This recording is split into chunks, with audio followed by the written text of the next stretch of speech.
In the spring of 333 BCE, Alexander the Great arrived at Gordium, the ancient capital of Phrygia. Here, in the citadel, stood an old wagon, its yoke fastened with an intricate knot. Legend held that whoever could loose this Gordian knot was destined to become the ruler of Asia. For Alexander, a man driven by ambition and a belief in his own extraordinary fate, this was an irresistible challenge, a chance to literally and symbolically seize his destiny.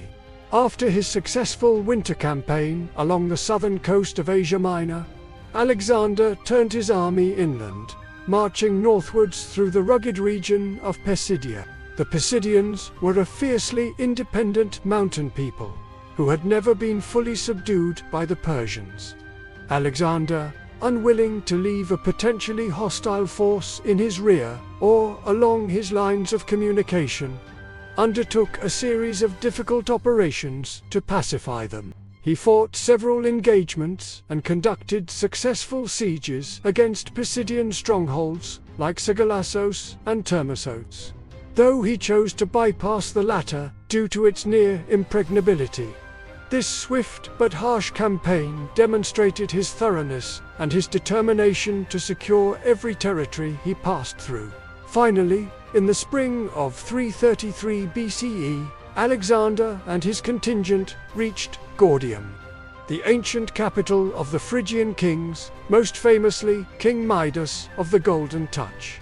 Gordium was the designated rendezvous point where he was to reunite with the larger part of his army, including the Thessalian cavalry, and the baggage train, which had wintered in Phrygia under the command of Parmenides. The reunification of his forces was a significant moment, allowing the army to rest, refit, and receive much-needed reinforcements and supplies that had arrived from Macedon. It was at Gordium that Alexander encountered the famous legend of the Gordian knot. On the Acropolis of the city stood an ancient, weathered wagon, said to have belonged to Gordius, the peasant who, according to legend, had fulfilled an oracle by riding into the Phrygian assembly in his cart and was proclaimed king. His son was the legendary Midas. The yoke of this sacred wagon was fastened to its pole by an incredibly intricate knot, made from the bark of the cornel tree.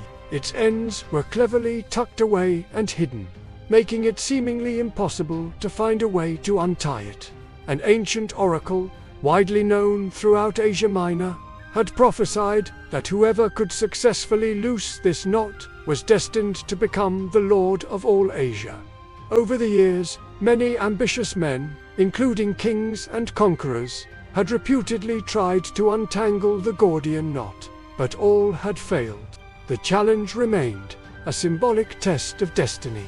For Alexander, a young conqueror already imbued with a profound sense of his own unique fate, who consciously emulated heroes like Achilles and Heracles, and who had been hailed by omens and oracles since his birth, the Gordian knot was an irresistible magnet. Successfully untying it would be a powerful propaganda victory, a divine endorsement of his burgeoning ambitions to conquer the Persian Empire, which effectively constituted Asia in the understanding of the time. Alexander, accompanied by his leading companions and a crowd of expectant Macedonians and Phrygians, went up to the Acropolis to inspect the wagon and its famous knot. He examined it closely, trying to find the hidden ends or a logical way to begin unraveling its complex twists and turns. The ancient sources differ slightly on what happened next, but all agree on the outcome.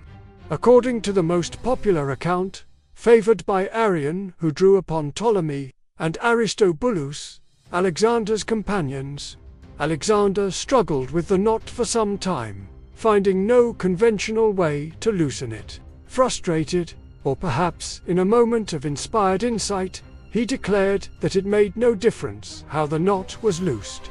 He then drew his sword and, with a single, decisive stroke, sliced through the intricate entanglement. Another version, attributed by Plutarch to Aristobulus, suggests a more subtle, though equally effective, solution. In this telling, Alexander discovered that the knot was secured by a linchpin, a wooden peg called a hester, driven through the pole and into the knot itself. He simply pulled out this pin, which then allowed the yoke to be easily detached from the pole, thus loosing the knot. Regardless of the precise method, whether by a dramatic sword stroke or a clever trick, Alexander had solved the ancient puzzle. The crowd, both Macedonians and Phrygians, erupted in cheers. That very night, according to the historians, a great storm broke over Gordium, with thunder and lightning.